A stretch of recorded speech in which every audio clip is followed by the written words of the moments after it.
But I guess in postdoc, the whole like power lies in the hands of the professor. So if he thinks that okay, this person is good enough for me to do this project, it works.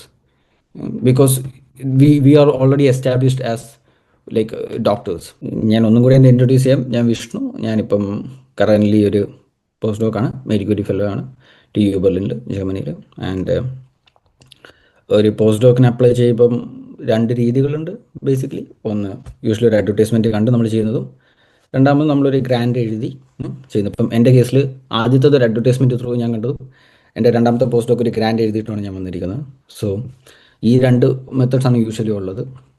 And എപ്പോഴും ഇത് രണ്ടും നല്ലതാണ്. ഒരു first ബിഗിനിങ്ങിന് എപ്പോഴും ഒരു advertisement ആയിരിക്കും നമുക്ക് കിട്ടുന്നത്, അല്ലെങ്കിൽ അല്ലാതെ എഴുതി വരുന്നവരുണ്ട്. ബട്ട് ഗ്രാൻഡ് എഴുതുന്നത് എപ്പോഴും ഒരു നല്ലൊരു കാര്യമാണ്. കാരണം നമുക്ക് കുറേ കാര്യങ്ങൾ പഠിക്കാനും പറ്റും, നമ്മൾ കുറേ കാര്യങ്ങൾ എഴുതി മനസ്സിലാക്കും. നമുക്ക് നമ്മുടെ തന്നെ ഒരു എഴുത്തിൻ്റെ രീതികൾ മാറ്റാനും, നമുക്ക് പുതിയ പുതിയ ടോപ്പിക്സ് മനസ്സിലാക്കാനും, പുതിയ പ്രൊഫസേഴ്സുമായിട്ടും കൊളാബറേറ്റ് ചെയ്യാനൊരു ഓപ്പർച്യൂണിറ്റിയാണത്.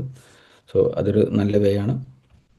ആൻഡ് നല്ല നല്ല പ്രപ്പോസലുകൾ വരട്ടെ, നല്ല നല്ല റിസർച്ചുകൾ വരണം. ആൻഡ് കുറേ ഫണ്ടിങ്ങുകളുണ്ട്. ഒരിക്കലും അല്ല ഇതിന് ഫണ്ടിങ് ഇല്ല എന്നാണല്ലോ. അല്ല, ഇപ്പം ഞാൻ എഴുതിയതുപോലെ മേരി ക്യൂരി ഉണ്ട്. ഇപ്പം ഡാഡിൻ്റെ ആണോ അതോ DFGയുടെ, ഇപ്പം ജർമ്മനിയിൽ തന്നെ ഹംബോൾട്ട് ഉണ്ട്. അതിലിപ്പം UK RI എന്ന് പറഞ്ഞിട്ട് എന്തോ ഉണ്ട്. അതേപോലെ എല്ലാ രാജ്യത്തും ഉണ്ട്. ഇപ്പം സ്വീഡനിലായിരുന്നെങ്കിൽ അവർക്ക് എന്തോ VR എന്ന് പറഞ്ഞിട്ടുണ്ട്. ഇപ്പം കാനഡയിൽ ബാൻഡിങ് ഉണ്ടെന്ന് തോന്നുന്നു. US ഉണ്ട്. ഓസ്ട്രേലിയയിലെ ആർക്ക്, ഇന്ത്യയിൽ ARC. അതെ, ARC ഉണ്ട്. അതേപോലെ ഇപ്പം ഇവിടെ JSPS ഉണ്ട്.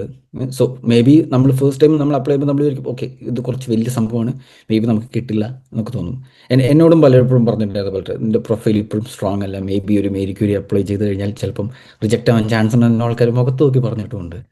ബട്ട് ഉള്ള പ്രൊഫൈൽ വെച്ച് നമുക്കിത് ചെയ്യാൻ പറ്റുള്ളൂ. സോ നമ്മൾ അപ്ലൈ ചെയ്യണം. കാരണം നമുക്കല്ലാതെ നമ്മുടെ പ്രൊഫൈൽ സ്ട്രോങ് ചെയ്തിട്ട് നമുക്ക് വരാൻ പറ്റും എന്നും നമുക്ക് പറ്റും. കാരണം എപ്പോഴും ലിമിറ്റേഷൻസ് ഉണ്ട്. പല ഫെലോഷിപ്സിനും അവർ പറയും PhD കഴിഞ്ഞിട്ട് ഇത്ര കൊല്ലത്തിനുള്ളിൽ അപ്ലൈ ചെയ്തിരിക്കണം.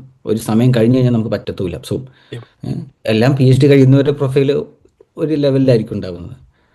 സോ നമുക്കത് വെച്ചിട്ട് നമ്മളെ കോൺഫിഡൻസ് അപ്ലൈ ചെയ്യില്ല. അത് ഇത് വലിയൊരു ഫെലോഷിപ്പാണെന്ന് അപ്ലൈ ചെയ്ത് കിട്ടുമില്ലയോ എന്നുള്ളത് നമുക്ക് അപ്ലൈ ചെയ്താലേ മനസ്സിലാവുള്ളൂ. സോ കോൺഫിഡൻ്റ്ലി അപ്ലൈ ചെയ്യുക എന്നുള്ളതാണ് മെയിൻ. ആൻഡ് കുറേ ഫെലോഷിപ്സ് ഉണ്ട്. നമ്മൾ നോക്കിക്കഴിഞ്ഞാൽ കുറേ ഫെലോഷിപ്സ് ഉണ്ട്. ഇറ്റ്സ് ജസ്റ്റ് ദാറ്റ് നമുക്കത് മനസ്സിലാക്കി ആ ടൈമിങ്ങിന് നമ്മൾ പ്ലാൻ ചെയ്തെടുക്കുക, അത്രേ ഉള്ളൂ. സോ അത് വർക്കൗട്ട് ആവണം.